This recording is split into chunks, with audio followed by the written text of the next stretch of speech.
Capítulo 62 Juramento. Hoje foi um dia tão empolgante com tantos assuntos surpreendentes que Roland não quis continuar o trabalho chato com a locomotiva a vapor. Em vez disso, ele pediu a seu chefe que preparasse um excepcional jantar de bife de pimenta preta e ovos fritos sem qualquer limite para a quantidade que todos pudessem comer. Depois de comer, Lightning e Anna tiveram que dar um tapinha na barriga inchada enquanto Nana, mastigando o último pedaço de carne, ainda estava cheia de vitalidade. Além do jantar, pedira à empregada que preparasse e entregasse um guisado de carne macia e mingau de cera no prato de porcelana que preservava calor até Nightingale. Assim que Nightingale e Wendy acordassem, eles poderiam comer comida quente imediatamente. Depois do jantar, o próximo passo foi arrumar quartos para todos. Felizmente, os senhores da cidade fronteiriça gostavam de requinte grandeza. Mesmo que esta pequena cidade tenha sido construída apenas para a mineração, como um ponto de segurança inicial, o castelo ainda era construído de acordo com os padrões de uma cidade de tamanho médio. Graças a isso, Roland tinha agora uma área habitacional de 900 metros quadrados em 3 andares, junto com torres de vigia e torres de flechas em forma de pagodes nos 4 cantos do castelo. Ele também possuía seu próprio estábulo e quintal. Roland arrumou o quarto em frente ao quarto de Anna para Lightning, enquanto o quarto ao lado foi para Wendy depois de sua reabilitação. Quando Roland viu Nana entrar no quarto de Anna com um palito de açúcar na mão, ele não pôde deixar de balançar a cabeça, divertido. De volta ao escritório, Roland se serviu de uma xícara de cerveja. Um plano só foi bom até o primeiro desvio.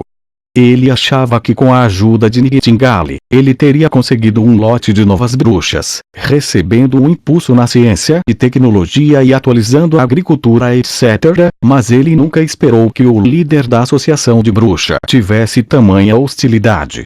Para não bruxas. Bruxas como Nightingale pareciam ser uma minoria.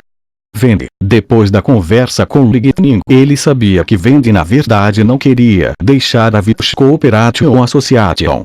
Ela só pretendia salvar Nightingale, mas depois de sua intervenção, ela foi tratada como traidora por Cara e pelas outras bruxas. Depois de sua primeira bebida, Roland serviu-se de um segundo. Mesmo que a cerveja não fosse a melhor, ainda era melhor que nada. Durante a refeição, Roland perguntou a Lightning sobre as habilidades dela e de Wendy. Lightning disse que ela poderia voar como um pássaro e voar livremente pelo ar, enquanto Wendy era capaz de controlar o vento. Ao ouvir isso, Roland não conseguiu pensar em um bom uso para uma atualização tecnológica, mas para a guerra que se aproximava, eles tinham um grande potencial. Ele também perguntou a ela sobre as habilidades das outras bruxas no acampamento e descobriu que suas habilidades variavam fortemente e pareciam não seguir nenhuma regra. Alguns efeitos dificilmente poderiam ser descritos com a ciência, enquanto alguns eram completamente bizarros. Por exemplo, Cara Tesnakiewicz, a fundadora da Witch Cooperation Association.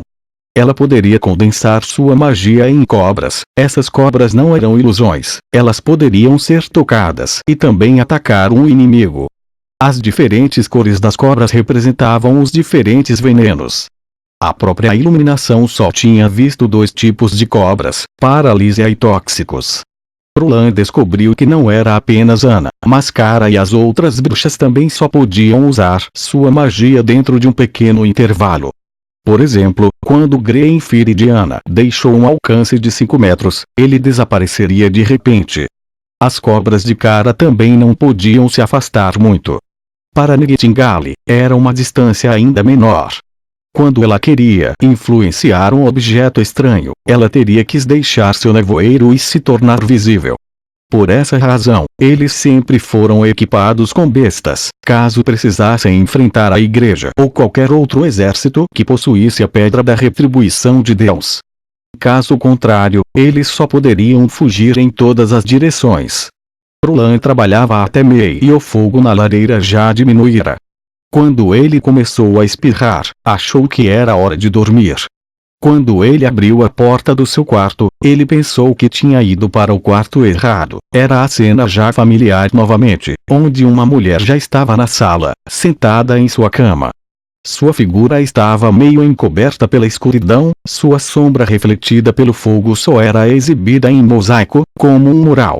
No entanto, desta vez houve uma grande diferença para os casos anteriores, ou seja, que a mulher não estava mais usando seus mantos escondidos no corpo.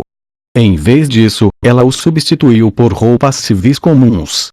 Sua aparência não estava mais escondida do mundo exterior e agora todos podiam ver diretamente sua aparência. Rouxinol. Roland ficou um pouco nervoso. Esse tipo de batalha seria uma sorte. Quando Nightingale notou que o príncipe havia entrado, ela se levantou e foi andando devagar. Até só depois de meio-dia de descanso, seu rosto parecia melhor do que a maioria das pessoas jamais olharia.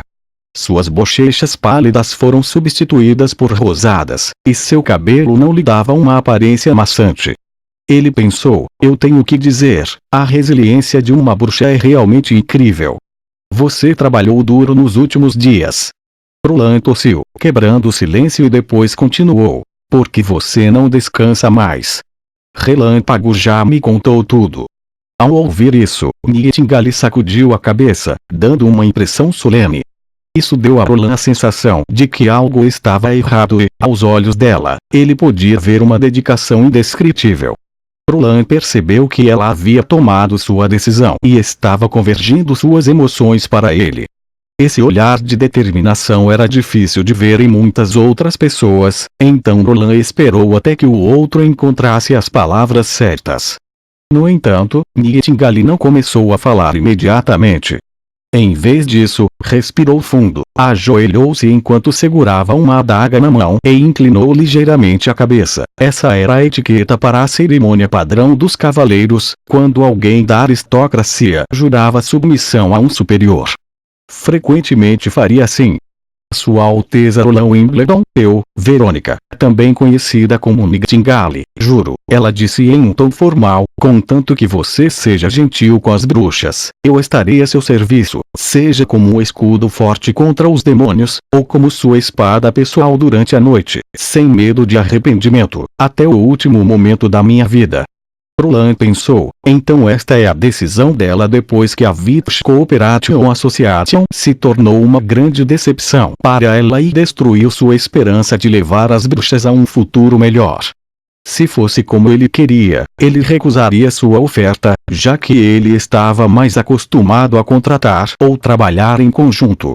Se houvesse mais ambições e um ideal comum, eles poderiam se tornar companheiros.